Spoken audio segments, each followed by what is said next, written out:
2024 abazadde bange bafunamu financial crisis oba ebizibu mu byensimbi. Senior 1 nengisomako ne tamu teyakola ki teyawera good era nenjituula nenzirayo ekankobe okusoma senior 1 era mu mwaka oguddako nga financially bamaze okukola ki okwetereza mu 2005.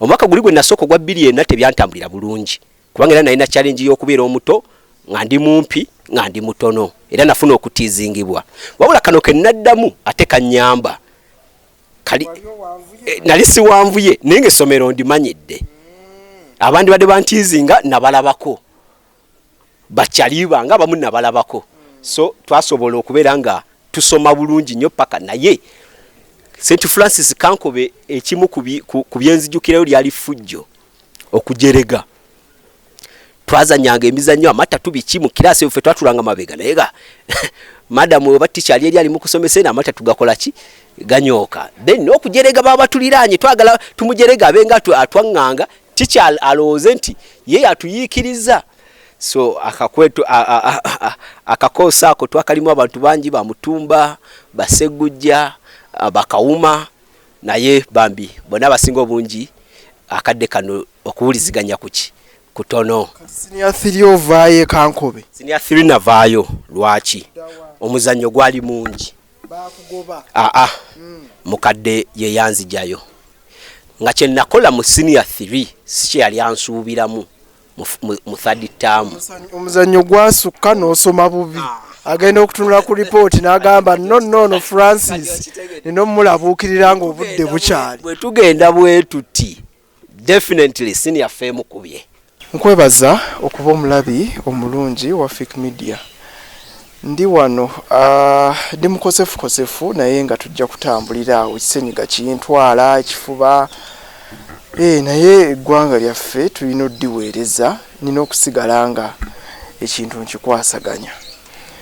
Ndi ne Francis Xavier Tebusweke ono simanyi oyinza okuba nga omumanyi ng'omusomesawo bw'atulaba oyinza okuba nga omumanyi nga omuweerezaawo owedda gwawulirizanga ku radio oyinza okuba omumanyi ng'omuntu wa bulijjo ng'owamulabako ku kyalo kuwakulira naye nze muleeso olwaleero ebigambo tubyogere nkakasa nti akantu kano wonoomalira okukalaba ojja kuba ofunyeemu ate kisingira ddala obukulu olw'okuba nti tuli wano ku Vibe Media Center tukakasa nti n'omwana ojja kumutuwa kubanga omuntu ate agenda okubyogerako mukugu musomesa so kyagenda okwogerako akitegeera. Nze Fiki nkwaniriza subscribe like comment share nyiga akadde ate fune programs zino nga zaka premiering sebo nsanyusa okusinkana. Amina nange nsanyuse nnyo okubeera nga ompadde ekyanya ensi yonna okundaba kati n'abe Bulaaya bali kumbona n'abe Africa yonna bali kundaba okwetoloola ensi yonna planet earth kwe tuli kya mukisa mulungi okuba nti ate wojjidde ndi mu mazaalibwa ag'emyaka 35 olunaku olwaleero leero lwenzaalwa ng'okuze ziri sawa sajja ennaku zino baayiga okweka emyaka sikweka myaka nze kubanga buli wenjogera emyaka kinyambako okwongeramu emisinde mu byenkola oba okkendeeza kubanga mba ne target ya myaka 5 kisanja nti mu kisanja kino ba myaka gino 5 nandibadde ntuse ku kino ne kino kati buli wogikweka okeerewa obwongo obulowoozesa nti okyali mabega kumba ate oli maki oli maaso so sawa zaali 3 n'ekitundu ez'okumakya bazadde bange ne bafuna essanyu lya mwana mulenzi era n'atumwa amannya omugave Francis Xavier Tebusweke ow'olubereberye ne sawa baazikugamba sebo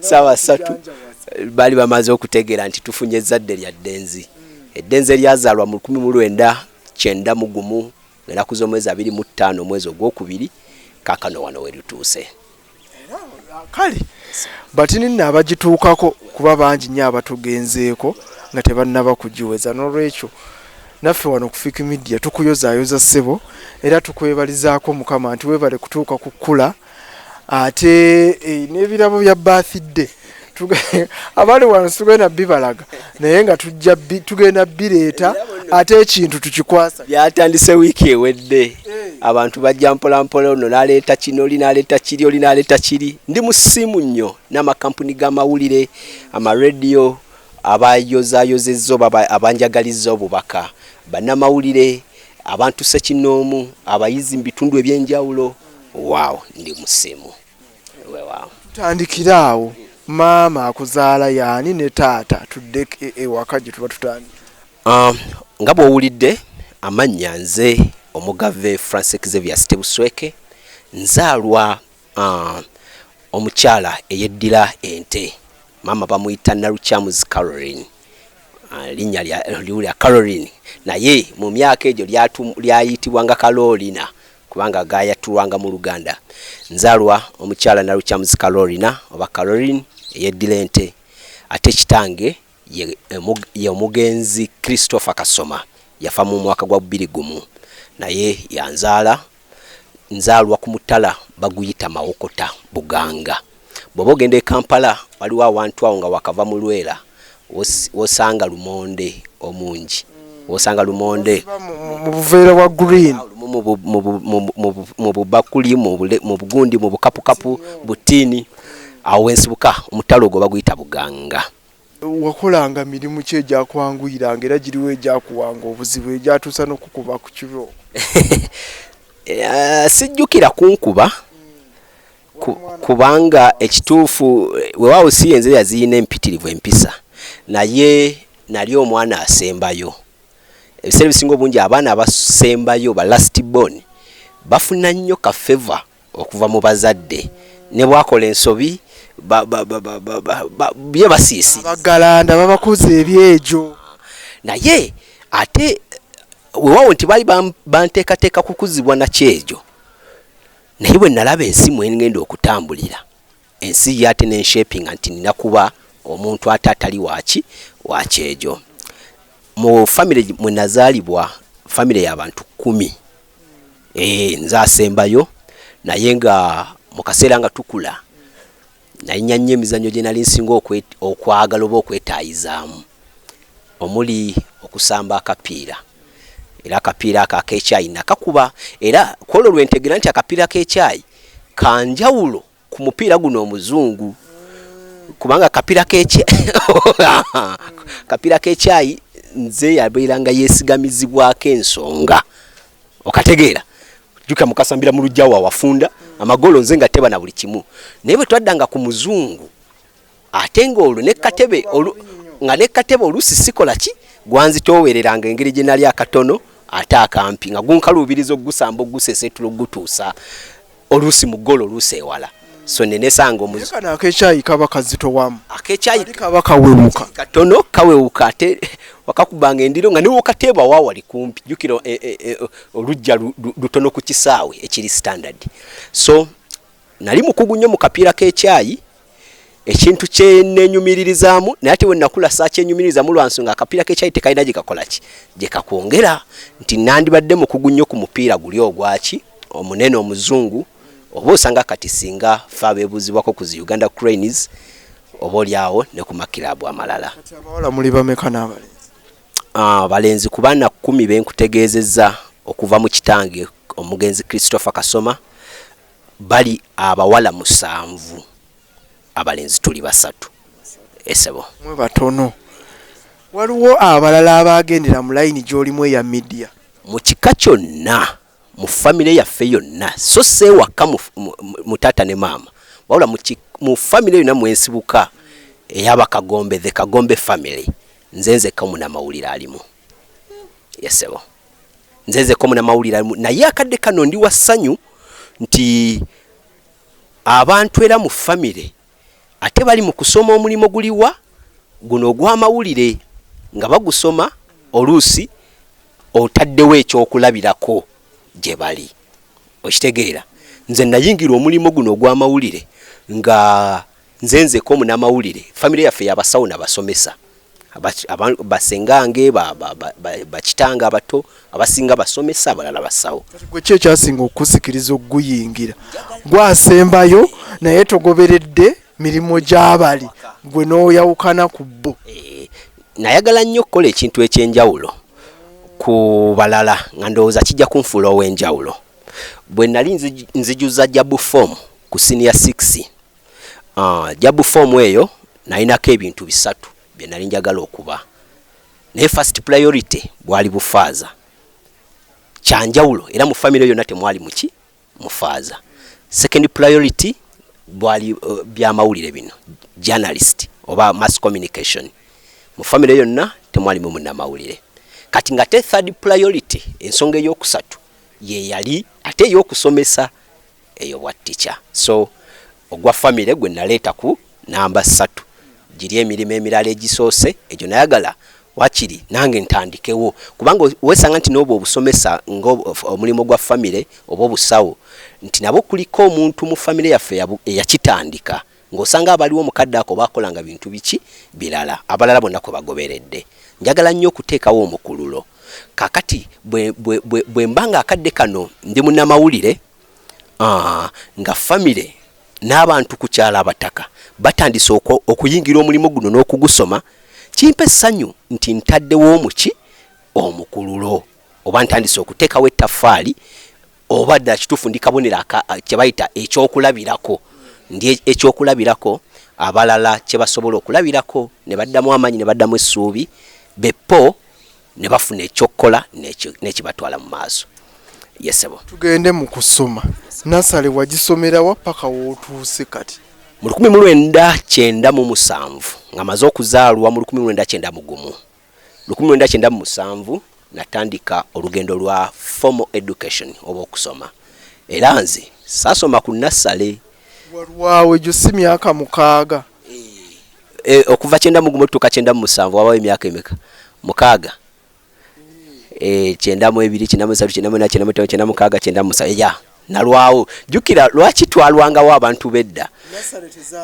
Nasale zaali zijjiriranga mpya nga bolabe leera waliwo ekintu kye bayita daycare. Waliwo kye bayita daycare nti osobola okukwata omwana wa myezi 2 n'omutwala n'omuleka mu kye bayita daycare kipya. Ne mu kaseera bwe twatandikira okusoma mu gy'ekyenda Nasale zaali mpya era nga muzeeyi wange yandibadde nga daycare yakati. Kati taata yalina essomero ewaka nga yakola essomero gana agasookebwako ge twandiyise Nasale. Okitegeera yakalina akasomero ewaka naye ng'ewaka awo nga mbeeramu kubanga ndi mwana wa director. Okitegeera bwenjagalira kati nimbako byenjiga mu kaseera ko n'ekyo sijja kibala nti nali nsoma kubanga we nayagaliranga nafulumanga bwe nayagaliranga saayingira oba nga nnyingira. Kakati mu 1997 netandika okusoma P1 sasoma Nasale newankubadde yeewaka nagiyingirangamu naye sijja gibala nti nagikola ki kubanga mu wiiki nyinza okuba nagiyingirangamu omulundi nga gumu oba emeka oba ebiri. Ntandika okusoma mu ssomero baliyita Nindye Primary School. Somero P1 natandikira mu P1 era essomero eryo liri waffe Mawokota ku kyalo kwennyini. Bwe ntandika Nindye 1997 2003 ntula P7.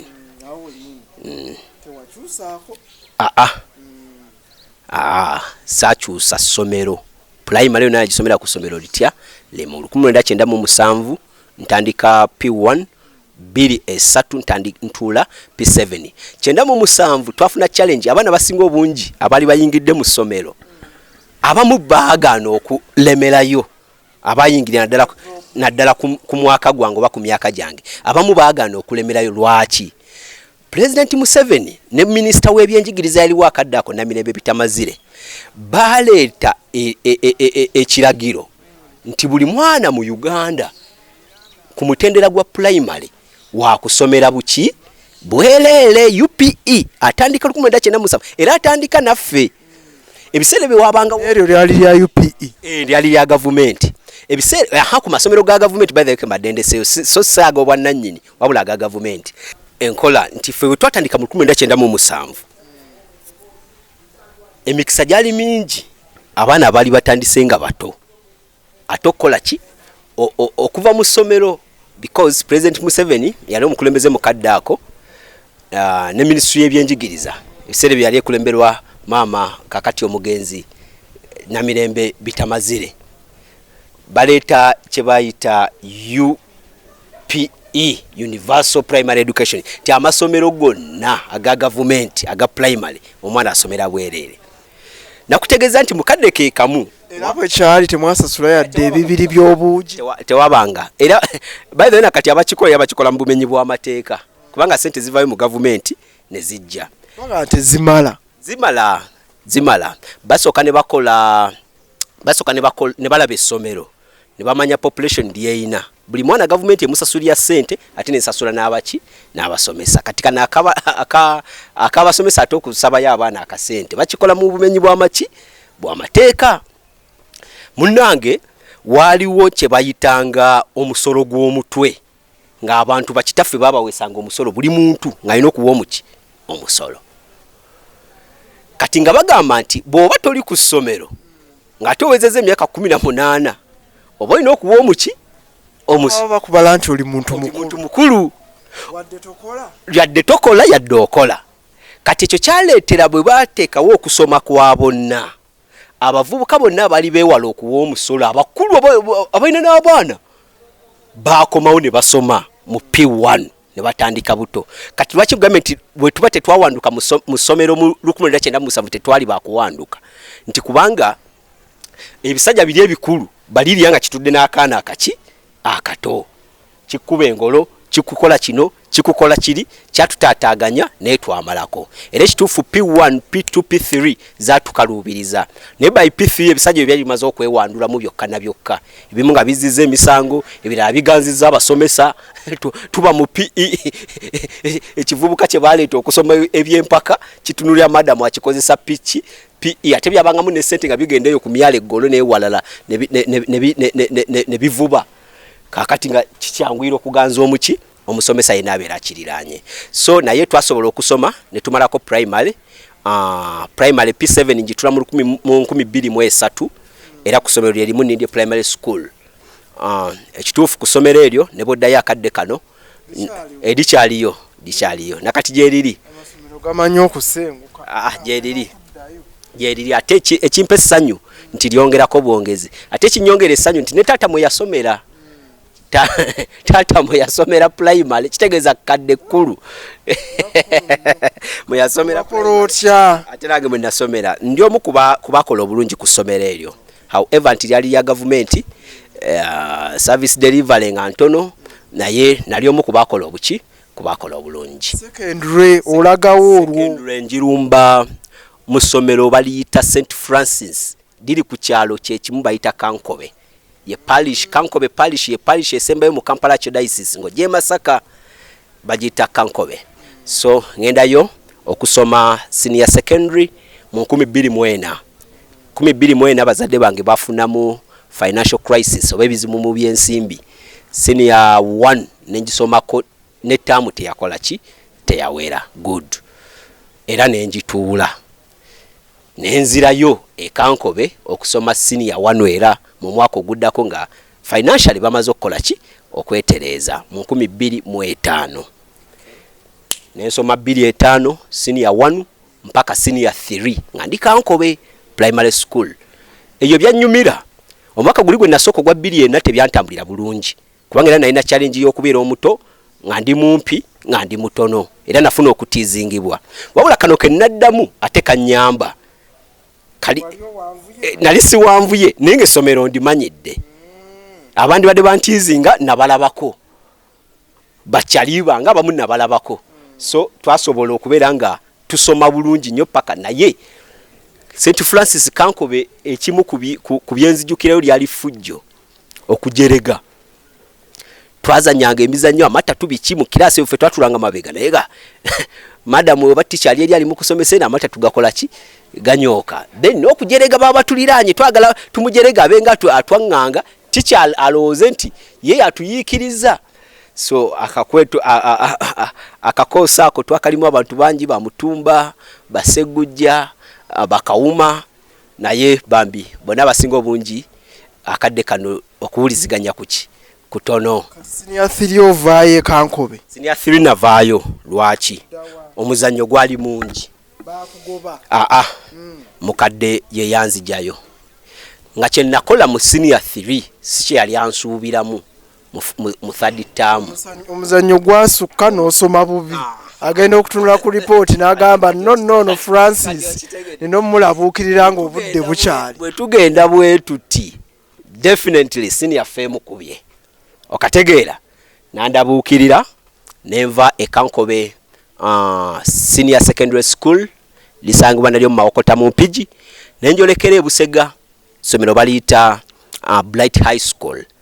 Ogenze mu kibuga njolekedde ekibuga omulundi ogusooka wonna akasente kaaliwo olaba ova e Mawokota n'ogenda ekyaddondo. Era kaaliwo kubanga bamukadde abo bawuliziganya ne mukulu wange bamuyita Nankubi Betty n'abagamba yajja kunkwatako mu by'okuweerera. Kati nagenda e Kampala nga ndi mulodi mwana wa mugagga kubanga nalina sister nga yasindika obuvujjirizi obanga yasindika ensimbi. So bayanguwa okuwa kuba kati ndi mu kutunulira Francis aleese ripooti etali nnungi agenze mu ssomero oba oli awo lye tusuubira nti ddungi e Kampala ate naddala mu senior 4 by the way amasomero kati agasinga simanyi naye ndowooza edda kirabika kyalyoke ennaku zino ssebo essomero ng'oli mupya okuwa ekifo mu senior 4 kizibu era na admissions bateeka senior 4 tebagiteekawo bakola senior 1 to senior 3 then and senior 5 nali mugezi kyekituufu naye ng'effujja ery'e Kankobe lyandeetera okukola ki okuddirira n'okugamba nti banzijalo nti nsomye bubi naye ku mulala yali asomye bulungi okitegeera kubanga omuntu yali abeera mu bifo ebibiri ebisooka bw'oleeta lipooti ewaka ng'obadde wa mukaaga ne bagamba osomye bubi sasira w'omusanvu sasira abadde owaabiri ku mulala yali asomye bulungi ku mulala singa teyalinze kubanga third term natwala lipooti ekanga position in class nga mbadde number 6 luli abadde nga either mu first position oba mu second position kati ntutte kifo kyakumeka kya mukaaga. So bwe natuuka e Busega abakulu bayangwira bampa interview era interview mu katikitiki nenjikola ki nenjiyita kubanga olwo naye ntegedde omuzannyo gukoze eki akuna muchezo kati omuzannyo guwedde kyanyangwira okumpa ekifo e Kampala mu senior 4 ekisooka nti nali nva mu ssomero teryali bye lya St Francis naye nga nali omu ku bagezi baalyo kati eri baŋŋamba nti bwe tukuwa interview n'ogigwa definitely tukuza mu senior 3 okategeera ne bampa interview nenjiyita kubanga interview gye bampa yali ya geography ng'ate ze zimu ku subject zensinga okuwuliryamu essanyu nga nkola interview nenjikuba budinda nenjolekera senior 4 era yaleeta ekirowoozo ekyokunzija e Kankobe nakati mwebaza manyi wabawo ekito kikutukako n'obaako eyaleeta kubanga okuyingira senior 4 mu ssomero eppya kyanyamba okumala obudde bwange bwonna nga nconcentrate nze nga ndi ku bitabo saayinayo mikwano saayinayo gwe mmanyi abaana boogera luzungu okitegeera baliri oluzungu lwaffe olw'enninde primary school n'olw'e Kankobe kati eri abaana balufuuweeta basoma zi baby class nze saabisoma abaana basoma zi nursery nze nabibuuka so kyanyamba oconcentratinga however era bantiizinga nina size etizingika ndowooza kati bwe nninga akyukakyuka munakadde kano osangayo abalowooza nti basobola kyali abakyakunyooma kugamba abakulabanga luli bwaddamu n'akulaba kati era alaba nti olina kyokyuseeko nnyo n'abatulabye obukulu oli bwakutunulira aba ayagala akuyiseemuko ku mbaaya oba ku ggaali nze kuva dda ekyo kindiko nti nalina size etizingika naye however nti olumu ebikolwa byenkola abadde azze okutiizinga bikola ki bimukakkanya kati nayo baayagala okuntiizinga mu wiiki emu balina test ya geography nkulaze nti ye best subject yange nenga kati wano nina okukakasa abantu bano era n'asuubira okuntiizinga wagenda okukola ki okukoma teasing yakomaawo definitely nakola test nga nziririra alina 60 nze nga nina 85% nenejjako abatiizinzi abantu badde bajja okutiizinga bakunoonya ate kubayambako mu ekyo kye batakola kye batamanyi. However nali siri mulungi mu sciences naye mu arts nali kafulu, so nasoma senior 4 nenjimaliriza era nenjiyita bulungi nnyo nenjolekera ku HSC era ku ssomero lye limu gye nadda ku senior 5 kubanga naye terimpisiza bubi. Twafunamu challenge ku ssomero eryo HM waalyo bajja bafuna obutakkanya ne director.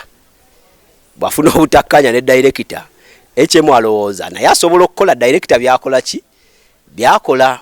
HM afune ekiyumba yumba yakubirirayo ateekayo butebetebe ayita atandika okuba amasimu fa ababadde eno twolekere mu kiyumba naye nsaali omu kubaagoberera kubanga ebise bisinga omungi njagala nnyo okwetegeerera ate n'ekirungi mba nkiraba. Good nenzira ku ssomero lye limu mu senior 5 nekola senior 5 then awo kenerabidde senior 5 first term era nagisomera mu Masekati sister wange ampeerera olwafunyemu obuzimu mu byaki mu byensimbi naye amala n'akakinga nensoma 5 nenjimala ne senior 6 nenjimala nakola combination gye bayita DEG stroke Luganda ebiseera bye twali nkulaze nali nzeewulira DEG divinity Masekati nateekamu entrepreneurship divinity entrepreneurship geography then instrokinga Luganda. Ffe mukaddako twali tustroke ebyaffe mu HSC okuva 2010 okudda emabega wali olondo bayo subject zokka zoyagala. However buli combination yalina okubeera mu business subject si kwa economics buli combination adeza arts mwali mwina okubaamu business subjects. Good naye bino byo ku strokinga submath ne ICT fe ate tetubisanze